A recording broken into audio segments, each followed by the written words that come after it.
तरुणाच्या आत्महत्येप्रकरणी मृत तरुणांच्या भावाला पोलिसांकडून मारहाणीच्या निषेधार्थ कुटुंबासह ग्रामस्थांनी रुग्णालयासमोर अर्धनग्न आंदोलन करत पोलीस ठाण्यावर दिली धडक। एका तरुणाच्या आत्महत्येच्या घटनेनंतर मृत तरुणाच्या भावालाच पोलिसांकडून मारहाण करण्यात आल्याचा प्रकार सांगलीच्या कवठे महांकाळ येथे घडला। पैशाची मागणी करत ही मारहाण करण्यात आल्याचा आरोप संबंधितांनी केला आहे। दरम्यान पोलीस मारहाणीच्या घटनेनंतर संतप्त मृत कुटुंबासह नांगोळे ग्रामस्थांनी कवठे महांकाळच्या उपजिल्हा रुग्णालयासमोर मारहाण करणाऱ्या पोलीस अधिकाऱ्यांवर कारवाईच्या मागणीसाठी ठिय्या आंदोलन, कपडे काढून अर्धनग्न होत हे आंदोलन केलं आहे। त्यानंतर संतप्त झालेल्या कुटुंबाने मृतदेह ताब्यात न घेण्याची भूमिका घेत थेट कवठे महांकाळ पोलीस ठाण्यावर धडकते संबंधित पोलीस अधिकारी जमादार यांच्यावर कारवाई करावी, अन्यथा मृतदेह ताब्यात घेणार नसल्याची भूमिका घेण्यात आली। त्यामुळे काही काळ कवठे महांकाळ रुग्णालय आणि पोलीस ठाण्याच्या आवारात रात्री उशिरापर्यंत तणावाचं वातावरण निर्माण झालं होतं। नांगोळे येथील सौरभ संजय वाले या तरुणाने काल गुरुवारी आत्महत्या केल्याचा प्रकार घडला होता। त्यानंतर पोलिसांकडून मृत सौरभ याचा भाऊ आश्लेष संजय वाले याला केलेल्या मारहाणीनंतर हा सर्व प्रकार घडलेला आहे। दरम्यान कवठे महांकाळ पोलीस ठाण्याच्या अधिकाऱ्यांकडून संबंधित प्रकरणाची चौकशी करून कारवाई करण्याचं आश्वासन देण्यात आल्याने तणाव निवळला। आमची गरीब परिस्थिती, रोज रोजगारला जातोय आम्ही खायला, आमच्या घरात अन्न नाही। कसं तरी माझी 2 मुलं घेऊन कामाला जाऊन जगवते मी आणि माझ्या मुलाला मारतात। आमच्या आधी कोणी मारले? पोलिसांनी मारलंय। कशा काय पोलीस कोण आहे त्याला 2 हाणणार मी। पोलीस त्याशिवाय आम्ही प्रेत ताब्यात घेणार नाही। जाहीर होऊ दे। कुठं मारले मावशी? अजून एक विषय काय माहिती आहे, ज्या पोलिसांनी मारले त्या पोलिसाची मेडिकल झालं पाहिजे। मेडिकल त्यानं आमचा संशय आहे त्याच्यावर, त्याने दारू पिऊन मारले पोराला। मेडिकल झालं पाहिजे सरकारी।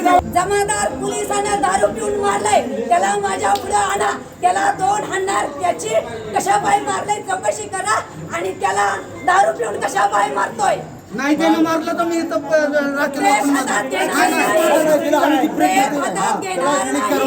माझ्या मुलाला का मारलंय हे मला विचारा। आम्ही आई वडील असताना माझ्या मुलावर हात उचलायचा त्याचा अधिकार काय? कशा पाय मारलंय? तुमचं पुढची मागणी काय आहे? जमादार साहेब पोलिसांना कशा पाय मारलंय?